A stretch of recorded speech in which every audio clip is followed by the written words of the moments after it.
Hello students, इस video में मैं सॉल्व कराने जा रहा हूँ NCERT maths class 10th real numbers exercise 1.3 question number 1।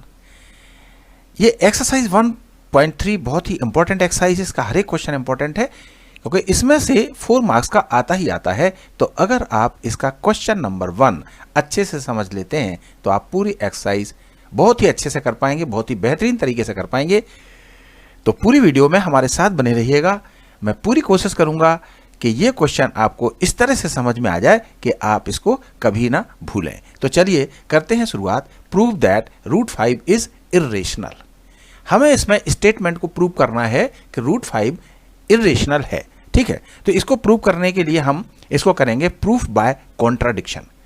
Contradiction और कॉन्ट्रेरी ये वर्ड्स आपको ने सुने होंगे या नहीं सुने हैं तो मैं बता देता हूं। इसका मतलब होता है विपरीत, किसी चीज के विपरीत। ठीक है, तो अब देखिए जैसे कॉन्ट्राडिक्शन कैसे होगा। जैसे मान लीजिए फॉर एक हम छोटी सी स्टोरी ले लें कि एक कोई लड़का है और वो जो है यहाँ पे देख रहा है कि सूरज निकला हुआ है, सनलाइट है, और सनलाइट है तो उस हिसाब से वो कहता है कि भाई साहब ये डे है, ठीक है, दिन है।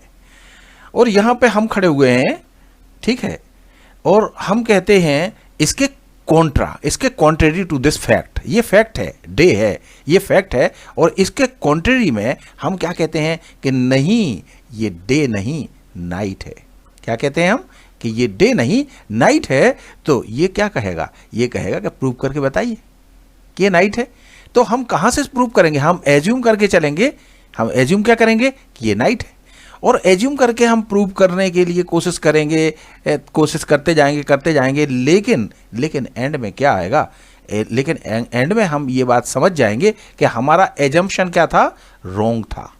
हमारा एजम्पशन क्या था, रॉन्ग था। इसलिए हम कहेंगे क्या, कंक्लूजन में क्या कहेंगे कि नहीं ये हमारा एजम्पशन रॉन्ग था और ये दिन ही है।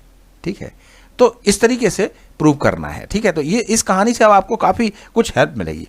तो अब यहां पे क्या करेंगे, हम यहां पे लिखेंगे let us assume to the contrary that √5 is rational. हमने क्या किया कि इस let us assume to the contrary of this fact that √5 is rational. अब देखिए यहां पे एक बात, √5 अगर रेशनल है तो इसको हम P/Q के फॉर्म में लिख सकते हैं ना, 9th में ये पढ़ा हुआ है। और where Q is not equal to 0, जहां पे Q 0 के बराबर नहीं होगा, ये रेशनल नंबर की कंडीशन है। Rational number can be written in the form of P/Q where Q is not equal to 0। अब यहां पे P/Q के फॉर्म में लिखें या ABCD XYZ किसी भी फॉर्म में लिखें, A/B लिखें। ठीक है, तो अब इसको किसी भी फॉर्म मतलब इस तरह से लिखना, इस तरह से पड़ेगा P/Q R/S। तो चलिए इस पर हम मान लेते हैं कि √5 इज इक्वल टू R/S। ठीक है, where R and S are integers and S is not equal to 0। तो ये रेशनल नंबर हो गया, क्योंकि हमने क्या माना, इसको इर्रेशनल को हमने क्या मान लिया है, रेशनल मान लिया है। अब हम इसमें ये भी सपोज करें कि सपोज R और S में कोई कॉमन फैक्टर है, ठीक है, तो उस कॉमन फैक्टर से अगर हम डिवाइड कर देंगे तो हमारा आंसर में ऊपर आ जाएगा A और नीचे आ जाएगा B। ठीक है, इस तरह से समझ में आ गया नहीं। जैसे मान लीजिए यहाँ पे लिखा हुआ है 14/16, तो अब इसमें 2 कॉमन फैक्टर है, तो 2 7 था, 2 8 था, तो 7/8 हो गया। ऐसे ये A/B आ गया, R/S से कॉमन फैक्टर हमने निकाल दिया। इसका मतलब क्या हुआ, इसका मतलब ये हुआ कि ये जो है it has no common factor other than 1।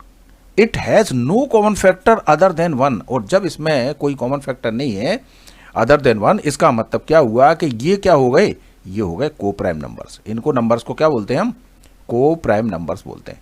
ठीक है, सो को प्राइम हो गई, को प्राइम। जैसे यहाँ पे 7 और 8 को प्राइम है, ये आपस में, इनमें कोई भी कॉमन फैक्टर नहीं है अदर देन 1। ठीक है, तो ये A और B क्या हो गए, को प्राइम नंबर हो गए। ठीक है, अब इसको आगे बढ़ते हैं। अब देखिए यहाँ पे √5 इज इक्वल टू क्या हो जाएगा, अब R/S में से हमने कॉमन फैक्टर जब निकाल दिया तो यहाँ पे क्या बचा, A/B बचा। तो अब इसको और आगे सॉल्व करने के लिए हम क्या करेंगे, स्क्वायरिंग बोथ द साइड्स। तो स्क्वायरिंग बोथ द साइड्स, तो √5 का स्क्वायर हो जाएगा 5 और a का स्क्वायर हो जाएगा a स्क्वायर और b का स्क्वायर हो जाएगा b स्क्वायर।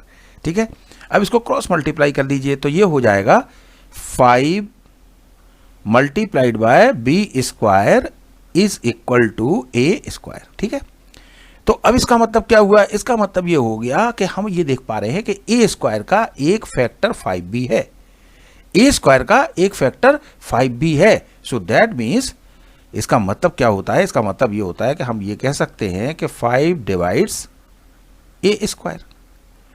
अब यहां पे एक चीज और हमें समझनी है, क्या समझनी है, थ्योरम 1.3, थ्योरम 1.3। सो थ्योरम 1.3 क्या कहती है कि अगर कोई नंबर, सपोज करिए कि यहां पे ऐसे ले लेते हैं कि ये 10 का स्क्वायर है। सो किसी नंबर का स्क्वायर को कोई नंबर डिवाइड करता है, मान लीजिए 5 डिवाइड करता है, इस हिसाब से ले लेते हैं। ठीक है, तो अब इसको जब कैलकुलेट करेंगे तो 10 10 द 100 और 5 20 द, यानी 20 आंसर आएगा। तो वो कहता है कि अगर किसी नंबर के स्क्वायर को कोई नंबर डिवाइड करता है तो उसके स्क्वायर रूट को भी वो डिवाइड करेगा। यही है थ्योरम 1.3 और कुछ नहीं है। तो यानी इसका स्क्वायर रूट क्या होगा, 10 स्क्वायर का 10 होगा, तो ये 5 टू द 10, यानी ये थ्योरम 1.3 है। तो अब इस आधार पर, so according to theorem 1.3 we can say that 5 divides a also, 5 divides a also. अब देखिए यहां पे अब आपको एक बात समझ में आ रही होगी। अच्छा, इसको एक काम और करते हैं कि इसको हम जो है इक्वेशन 1 लिख लेते हैं। ठीक है, उससे आपको और समझने में आसानी होगी। ठीक है, तो अब आगे बढ़ते हैं। तो इसमें क्या है कि हमने थ्योरम 1.3 के हिसाब से क्या लिख लिया कि 5 डिवाइड्स a ऑल्सो। ठीक है, अच्छा, अब इसका मतलब क्या हुआ, इसका मतलब तो ये हो गया ना कि a का एक फैक्टर 5 होगा ही होगा, क्योंकि 5 डिवाइड कर रहा है इसको a को, तो 5 एक फैक्टर होगा। ठीक है, और दूसरा फैक्टर, अदर फैक्टर हम मान लेते हैं। सो अदर जो है, जो बचा बाकी का, वो बचा c। सो हम मान लेते हैं कि लेट्स ये सम इंटीजर है, c is some integer, where c is some integer. So a is equal to 5c हो गया। So by putting the value of a in equation number 1, equation number 1 में हम a की value को put कर दें अगर, तो क्या होगा, तो देखिए यहां पे क्या होगा, 5b square is equal to, और a की जगह हम क्या लिख देंगे, 5c, और इसका स्क्वायर कर देंगे, होल स्क्वायर कर देंगे। तो ये क्या हो जाएगा, 5b square is equal to 5 का स्क्वायर हुआ 25 और c का स्क्वायर हुआ c स्क्वायर। तो इसको काट दीजिए, 5 1 5 और 5 5 25। तो ये कितना आ गया, b square is equal to आ गया 5c स्क्वायर। अब यहां पे वही कहानी स्टार्ट हो गई। देखिए अब यहां पे क्या कह रहा है वो कि b square is equal to कितना आ गया, 5c स्क्वायर। ठीक है, b square is equal to कितना आ गया, 5c स्क्वायर। तो अब देखिए यहां पे कि 5 एक कॉमन फैक्टर है b स्क्वायर का। इसका मतलब क्या हुआ कि 5 जब एक कॉमन फैक्टर है b स्क्वायर का, इसका मतलब ये हुआ कि 5 डिवाइड्स b स्क्वायर। और जब 5 डिवाइड्स b स्क्वायर हुआ, 5 डिवाइड्स b स्क्वायर, तो that means according to theorem 1.3, again by using theorem 1.3 we can say that 5 divides b also. बस यहां पे आपको ये बात समझ में आ गई होगी। अब देखिए 5 डिवाइड्स b ऑल्सो। अब यहां पे एक चीज हम समझें कि एक तरफ हम कह रहे हैं कि 5 डिवाइड्स a, दूसरी तरफ हम कह रहे हैं 5 डिवाइड्स b। तो इन दोनों का निचोड़ हम क्या लिख सकते हैं, देखिए सो यहां पे हम लिख लेते हैं, therefore a and b have at least 5 as a common factor. Therefore a and b, therefore a and b have at least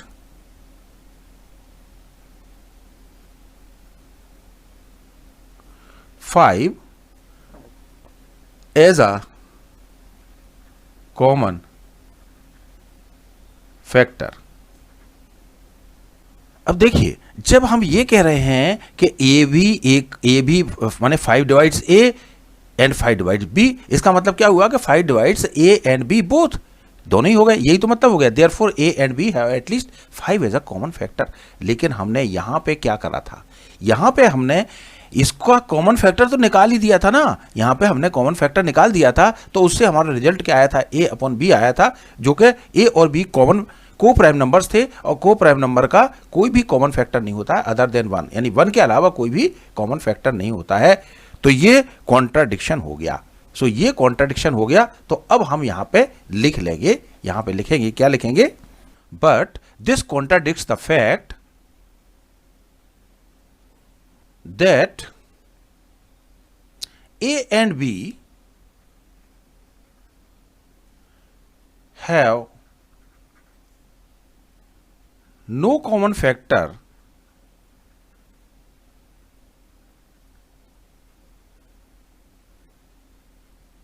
other than one, ठीक है। तो हमने लिख लिया but this contradicts the fact that A and B have no common factor other than one। अब ये contradiction क्यों arise हुई? तो हम यहां पे लिखेंगे कि this contradiction has arisen because of our